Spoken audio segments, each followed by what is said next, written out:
In this video, we'll discuss mathematical communication. We'll be looking at how we write mathematics, the special use of symbols, and give you some tips and hints.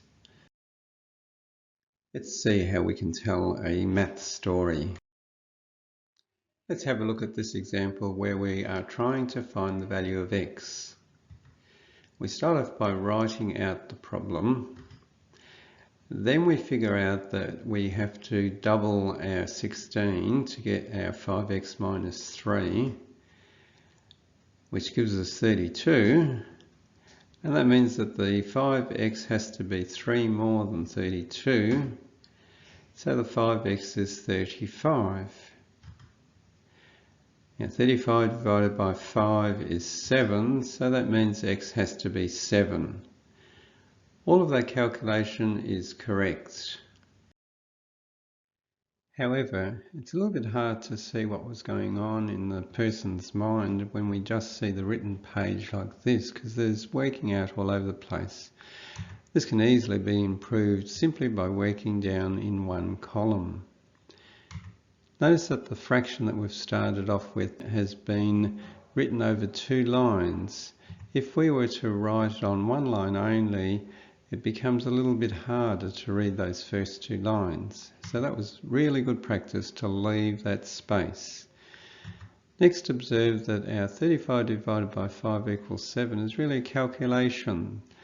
It doesn't belong in the flow of logic with the rest of the calculations, so it can be put on the side of the page like that or left out completely. In fact, there are a couple of other lines with calculations that we can omit if we want to. And that leaves us with a nice, precise flow of logic from the beginning right through to the end. You can see that what we're doing is telling a story about how we started with the given fact and worked logically to get to our answer. We use a single column to show the flow of logic. Using white space also helps convey the meaning by leaving a line when starting a new idea and writing fractions over 2 lines. Let's have a look at symbols and conventions that are used in maths. Symbols are really just shorthand way of writing things. They have precise meanings. Many symbols are used in maths, but very often the equals is all we need. We can have a look at a comprehensive list by going to the link there.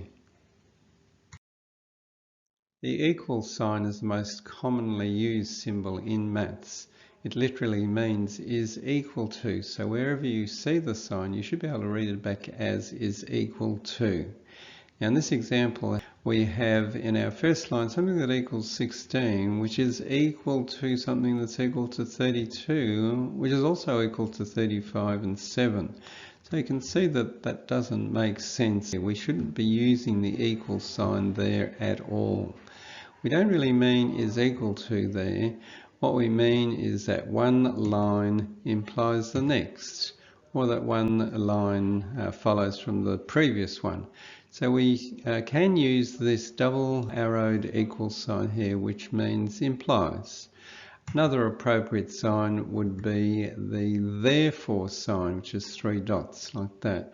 Or we can simply leave it without any symbols at all down the side.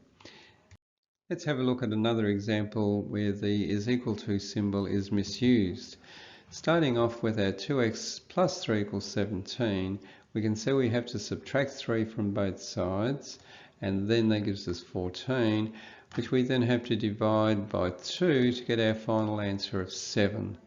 But what we've really written here is that this thing here is equal to 17, and it's also equal to 17 take away 3, which is 14, and it's also equal to 14 divided by 2, that is 7. So we're really saying that 17 is equal to 14 equals 7, which is of course incorrect. Also, by working across the page, it's very hard to follow the logic that the person's thinking through. In our second attempt, we've worked down the page, but we've still really made the same mistake. We've said that equals 17, but it's also equal to 17 take away 3, which is 14. So I can't equal both of those things at once. 2x is equal to 14. It's not equal to 14 divided by 2, even though our final answer is correct. In our last attempt, we've set it out correctly by saying our 2x plus 3 equals 17. Now we need to subtract 3 from both sides to keep our equation balanced, so the left-hand side is still equal to our right-hand side, which then gives us our 2x equals 14. We can see there that we then have to divide both sides by 2 to get our final answer of x equals 7. So our takeaway messages are that the symbol equals, it really means is equal to, and that's how we need to read it. It needs a subject, and we should be using one equal sign per line. Once we have a subject, we can use it in subsequent lines. For example, if we have x equals 17 times 2 minus 5, we don't have to repeat the x in front of the next equal sign on the next line. We know that the x is the subject of the next 2 lines as well. We've come across the therefore and the is equivalent to signs previously. Let's have a look at the imply sign. As the symbol suggests, it's a one-way implication. So if we had x equals 3, for example, we can square both sides and get x squared equals 9. But if we started with x squared equals 9, we can't conclude that x equals 3 because x could be minus 3. We don't really need the sign there at all. We don't have to put any signs in between the lines, so if in doubt, just leave them blank. Here are some more symbols that are used in maths. Is approximately equal to, greater than, the bigger number is on the bigger side, so this is greater than that. This is greater than or equal to the smaller side here, the bigger number here, so this is less than this number, and less than or equal to. We can negate all of those symbols simply by crossing them out, as you can see there, so they'll read is not equal to, etc. Conventions are used in maths to convey meaning. For example, coordinates are written in round brackets and they're separated by a comma, where the first number represents the x coordinate and the second number represents the y coordinate. When you have two solutions to a problem like x equals 3 and x equals 2 might be our final answer, we don't write them in brackets like that because they can be confused to mean coordinates. Maths uses conventions. For example, uppercase D and lowercase d are different. Maths is case sensitive. And we only use one letter to represent a quantity or a variable. We don't use 2 letters together like AB, because AB in maths means A times B. Sometimes it can be a little bit confusing because there are more than one symbol to represent one idea. For example, multiplication, we very often use the multiply symbol, the times symbol, but it can also be written with a dot in the center of the 2 numbers, right up in the middle of the line there.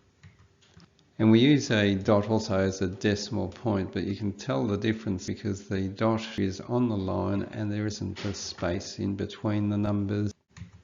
Division can be written with the division sign, the slash sign, or written as a fraction like that. So we can see that there are different ways to convey the same ideas.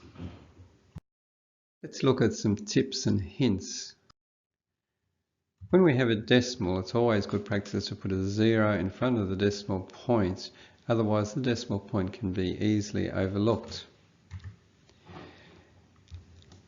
Make x a curly x so as not to confuse it with the multiply symbol.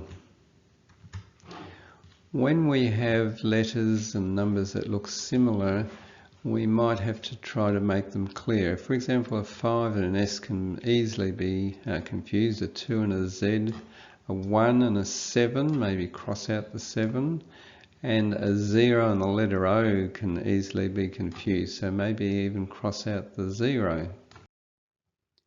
We need to define our variables. Very often we'll use x to represent an unknown quantity, but unless we tell our reader what we mean by x, they're left wondering what we really mean by it.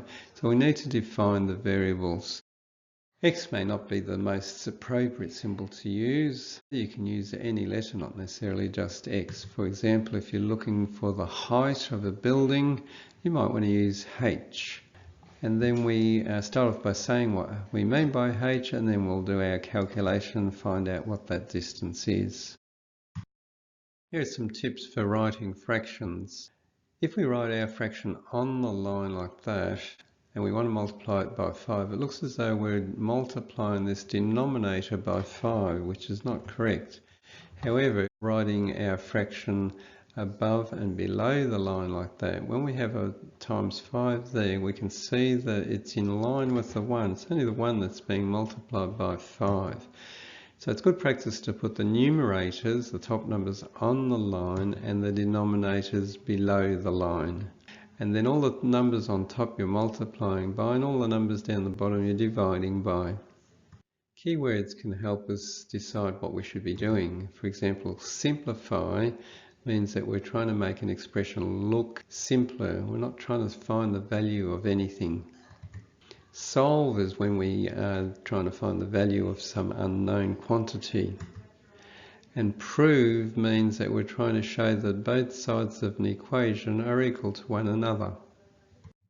When there are units involved in a question, we need to have a look to see if the same units are used throughout the question. They need to match. For example, if we were told that the distance is the sum of 231 centimetres and 1.2 metres, we need to convert our metres to centimetres firstly, or our centimetres to metres for that matter, before we can add them. When we're asked to prove or show that something is true, then we start with one side, rearrange it to make it look like the other side. Sometimes we need to rearrange both sides. So for example, if we're asked to show that a squared minus 4a equals 60 when a equals 10, then we start off with, say, the left-hand side, which is a squared minus 4a. We'll substitute our 10 in for a and work that out, and we see that it does equal 60. And so therefore it equals the right-hand side.